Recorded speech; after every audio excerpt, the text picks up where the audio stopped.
Hi BookTube! My name is Sarah and welcome to Chatting Category Romance. I'm here with another video today, and today I'm going to be talking about a desire novel. And I had said, I think in my last video on Saturday, that I was going to try and do like a newer book and an older book, but I'm going through the list of recent category romances that I've read, and I want to share this one with you because I really liked it, and it's a more recent release, came out earlier this year. And that book is Making a Marriage Deal by Sophia Singh. So this came out in May of, no, did it come out in May? I think it came out in March or April of this year. So I enjoyed this book quite a bit, you guys. So this is a desire novel. I love the cover. Now this is part of a series. I apologize greatly. The name of the series, I didn't write it down. I will put it right here. You can go into this one without reading the other books. I know I say that all the time for you series readers, but honestly, you absolutely can. So in this story, our two main characters are engaged to be married. Now, it's not a marriage of love. It's definitely a marriage of convenience. And you know that right from the first page of the book. They've both been burned before by people. Our male lead actually was in a previous book, and he was left at the altar by the female lead in that story, who then went on to marry somebody else.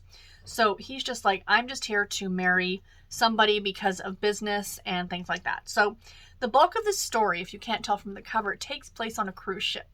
And the entire cruise ship, talk about opulence and wealth, is rented, if you will, by the families of the bride and groom for all of the family, like both sides of the family, to take this cruise from New York to the Bahamas for this wedding for 7 days.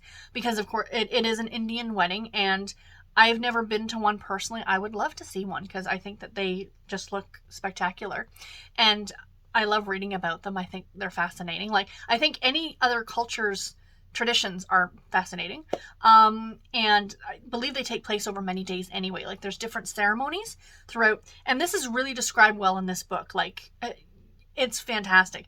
From the outfits to the ceremonies to the reasons why. Like, the author does kind of give you an explanation without making it sound like I'm giving you an explanation, kind of an idea. And so they rent out this cruise ship and they spend all this time on this cruise ship. But of course, our two main characters start falling in love with each other, and it's delightful. And then that, like, the first part of it ends when the cruise is over and they're now married and they're back in New York City, living in New York. She is going to become a doctor. And her father is very, very traditional. He's very old school. And she was living in India, in Mumbai. And he's like, I don't want you to go to New York to do this doctorate program because you're a single woman and I don't like the idea of you living in the city. You should be married before you do something like this. So that's her reason for entering into this. It's not an arranged marriage, but it's definitely a marriage of convenience. And he needs a wife to get some more business deals and stuff like that. So the story goes with the two of them now back in New York City and how they're learning to live together. And yeah, guys, it was so good. Again, for me, the really big selling point on this one was the culture, because it's so different, of course, from my own. And I just felt like I learned so much reading this book and the different ceremonies. And, you know, I just really, really liked it. The writing was great. The characters were great. I highly recommend it. Check this author out because, again, she's written other books in this series. Our main character, like I said, appeared in an older book. And that's definitely one that I now want to go back and read. So I've got the hiccups. The hiccups quite a bit as I film these videos for some reason.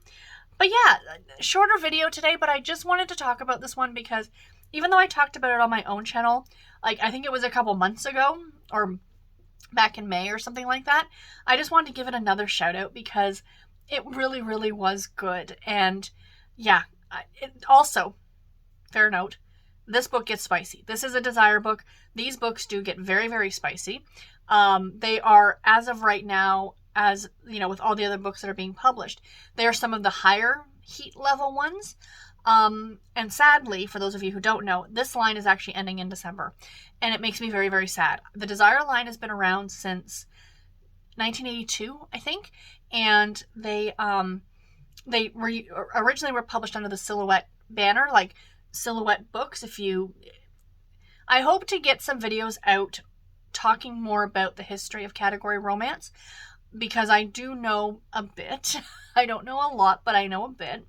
And Silhouette was owned by another company, and then they were bought by Harlequin, and they kept the silhouette. What I say the banner, so it would say Silhouette Desire on the books. So if you're hunting out some of these books at your used bookstore, you might see it say Silhouette Desire. That is a Desire book. And then I think about a decade ago or so, they changed it over to Harlequin. It became Harlequin Desire. So you can get these books in the UK, to my understanding. I'm not sure exactly what category or whatever they're under under Mills and Boon, but this line, like I said, is ending in December, and it makes me very sad because I really, really love these. I mean, these are much like the Presents novels, very much so the opulence and the money and the culture of, you know, these are fairy tale romances as well. I mean, the characters in this book rented out a cruise ship for 7 days to do a wedding. Again, talk about opulence, you know? He's very much, you know, a multimillionaire businessman. She's going to school, you know, for, which I'm sure is costing an arm and a leg, to do this special thing at, what's the school? It's in New York. It's the big medical school in New York. I can't remember the name of it off the top of my head. But the great thing about Desire is that they all took place mostly within North America. So, and maybe that's why, like, whereas with the Presents line, they tend to take place all over the world, whereas in Desire kind of stuck to that North American feeling, I guess, and maybe they don't sell as well under Mills and Boon or in overseas. I don't know. I'm going to miss this line so much. So I'm glad that we still have this one last year. We were given ample notice that the line was going to end, and there is like 82, more than 40 years worth of books to go through from this line. So yeah. Anyway, guys, that is it. I hope you guys enjoyed this video. Comments, questions, please post them below. And until my next video, everybody, take care and happy reading. Thank you all so much for watching. Bye, guys.